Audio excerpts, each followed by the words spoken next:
हरे कृष्णा, मैं गौरांग कृष्णा थी। आज फिर से सभी के लिए नव वर्ष की आ गया है हमारा नए साल का 2025। मैं कृष्णा से प्रार्थना करती हूँ कि आप सभी लोग के जीवन में आनंद और खुशियाँ हमेशा बनी रहे, कृष्णा कृपा बनी रहे और आप लोग हमेशा हमेशा कृष्णा से प्रेम, अथाह प्रेम करते रहें और आपके जीवन में हमेशा कभी भी कोई परेशानी ना आए। जो भी परेशानी आए वो कृष्णा और राधा रानी की कृपा से दूर हो जाए। आज मैं आपको एक स्टोरी लेके आई हूँ, एक कथा लेके आई हूँ वृंदावन धाम की, जो कि एक बहुत अच्छे भक्त की है। भक्त जो कृष्णा को बहुत प्रेम करता है, भक्त जिसे कृष्णा भी अनंत प्रेम करते हैं।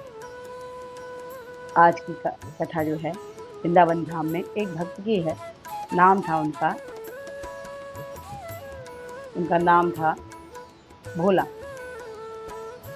भोला नाम के तरह ही बहुत भोला भक्त, बहुत भोला। शुरू से ही, बचपन से ही वो कृष्णा भक्ति करता था। उसकी हमेशा उसके मन में सिर्फ कि वो कृष्ण कृष्ण कृष्ण, राधे राधे राधे, वृंदावन में रहने के कारण उसके मन में जैसे हमेशा हमेशा ही कृष्णा छाए रहते थे, दिल में छाए रहे, दिमाग में छाए रहे। हर कार्य में उसके सिर्फ कृष्णा ही रहते थे। कथा एक इस प्रकार की है कि जब उनको भोला को दो बच्चे थे। बेटी का नाम था मीरा और बेटे का नाम था शरद। मीरा और शरद भी अपने पिताजी की ही तरह थे, भक्ति में आगे। उनकी माँ थी मगर उतनी ज़्यादा नहीं थी, थोड़ा बहुत कर लेती थी, क्योंकि उनके पति उनके हिसाब से लगता था कि सब कुछ करते हैं, इसलिए वो थोड़ा भक्ति में कम थी।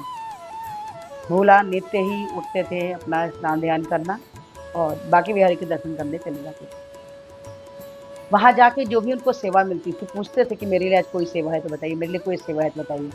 वो अपने घर का कार्य बाद में करते थे, लेकिन पहले वो कृष्णा की सेवा करते थे। जो भी मंदिर में उनको सेवा मिलती थी, चाहे किसी को प्रसादम बांटने की सेवा हो, या वहाँ कोई साफ सफाई की सेवा हो, या श्रृंगार करने बनाने की सेवा हो, मतलब फूल का माला वगैरह बनाना हो उसकी सेवा हो, उस कोई भी काम अगर पुजारी से पूछते थे, गोस्वामी जी जो बोलते थे उस चीज को करके भोला देते थे। भोला की बिटिया बड़ी हो गई थी, उसकी शादी होने वाली थी और हमारे कृष्णा लीलाधर हैं, वो लीलाएं करते रहते हैं। भोला के पास सुबह ही सुबह गोस्वामी जी का एक व्यक्ति आया और बोला कि आज ना आपको मंदिर में प्रसाद बांटना है। और आज के दिन भोला की बेटी का शादी था। पत्नी वैसे सुबह शाम कभी कभी चिल्ला देती थी कि आप तो सिर्फ मंदिर में ही रहते हो, मंदिर में ही आपको कार्य देखने होते हैं, घर का कोई काम नहीं करना है, आपको घर काम भले लेट हो जाए लेकिन मंदिर जाना है। लेकिन भोला कुछ भी नहीं बोलता था, क्योंकि भोले वाले थे तो उनको इस बात का कोई फर्क नहीं पड़ता था। लेकिन बिटिया की शादी थी, जब वो मंदिर पहुंचे तो उन्हें लगा कि मैं आखिर सेवा कैसे करूंगा, क्योंकि आज तो बेटी की शादी है। लेकिन क्या करें भाई, सेवा मिली है तो करना तो पड़ेगा, कृष्णा की करना तो ही। भोला मंदिर गए और जाके वहां पे सेवा करने लगे। सेवा करते करते रात हो गई। भोला सुबह में इतने ज्यादा लीन हो गए थे, इतना लीन हो गए थे प्रसाद बांटने में कि उन्हें याद ही नहीं था कि आज उनकी बिटिया की शादी। जैसे ही घर के पास पहुंचे, वहां का सजावट देख के उन्हें लगा, अरे आज तो मेरी बेटी का शादी था, आज तो मेरी पत्नी जो है मुझे बहुत डांटेगी। लेकिन जब पहुंचे, भोला घर में पहुंचे, उनकी पत्नी ने उन्हें कुछ नहीं बोला और बड़े खुश होकर बोला, आज आप कितना काम किए हैं ना, आप बहुत थक गए हैं, आज आपको बहुत ज्यादा काम करना पड़ा, चलिए चलिए मैं आपको दूध गर्म करके देती हूँ, आप पीजिए और सो जाइए। भोला सोचने लगे कि आखिर मैं थक गया हूँ, ये बात पत्नी को कैसे पता, क्योंकि इसको तो ये पता ही नहीं है कि मैं मंदिर में मैं कार्य किया हूँ जो भी, क्योंकि मैं तो घर में आया ही नहीं एक बार भी, मैं तो मंदिर में ही सुबह से था। और घर वाले कोई चिल्ला नहीं रहे, कोई डांट नहीं रहा है, कोई कुछ कह नहीं रहा है, बातें नहीं हो रही है। तो उन्होंने पूछा कि आखिर क्या बात है। तो बोले कि देखा कि हर जगह हर हर संभव जगह पे उन्होंने फोटो फोटो देखे। फोटो में देखा कि हर जगह फोटो में वो दिख रहे थे। उन्हें लगा ऐसे कैसे, तो मैं तो मंदिर में था। उन्हें समझ में आ गया कि यहाँ पे जो कार्य कर रहे थे वो हमारे कृष्णा थे। भोला का वेश धारण धारण करके कृष्णा आए थे भक्ति लाज को बचाने के लिए, शादी में कार्य करने आ गए उनकी बिटिया के। ये सत्य घटना अभी की ही है, 40 साल पुरानी सत्य घटना है। कृष्णा का प्रेम अनंत, कृष्णा के भाव अनंत,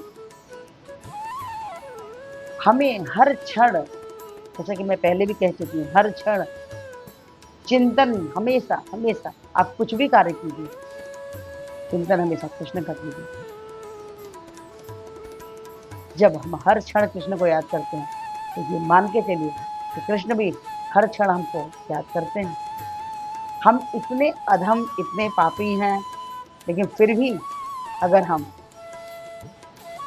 थोड़ा भी भरोसा रखते हैं, थोड़ा क्या, हमें तो पूरा ही भरोसा होना चाहिए कि कृष्ण हमारे साथ हैं, कृष्ण हमारा साथ देते हैं, तो कृष्ण हमारा साथ जरूर देते हैं। ऐसे भाव से कृष्ण को पूजिए, ऐसे भाव से उनको अपना साथी मानिए। जैसे हवा जीवन के लिए जरूरी है, जैसे जीवन के लिए हमारे कृष्ण भी अनिवार्य है। ये छोटी सी घटना आपको कैसी लगी? अगर अच्छी लगी तो प्लीज लाइक कीजिए, शेयर कीजिए, सब्सक्राइब कीजिए। और इस वीडियो को तो हमारी एक विनम्र प्रार्थना है कि हमारे पूर्ति आचार्य श्लोकपाद हमें हरे कृष्ण महामंत्र जपने के लिए बोले हैं, जो कुछ इस प्रकार से है। हरे कृष्ण कृष्ण कृष्ण हरे हरे, हरे राम राम राम हरे। तो हरे कृष्ण महामंत्र जपिए और कृष्णा के सबसे प्रिय बच्चे बन जाइए। तो प्लीज प्लीज प्लीज आज से एक माला जपिए, अच्छा लगता है। 2, 4, 4, 6, 4, 8, 16, 16 माला जपिए और कृष्णा के हेतु कृपा के पात्र बनिए। तो आज से एक माला जपिए। हरे कृष्णा, राधे राधे।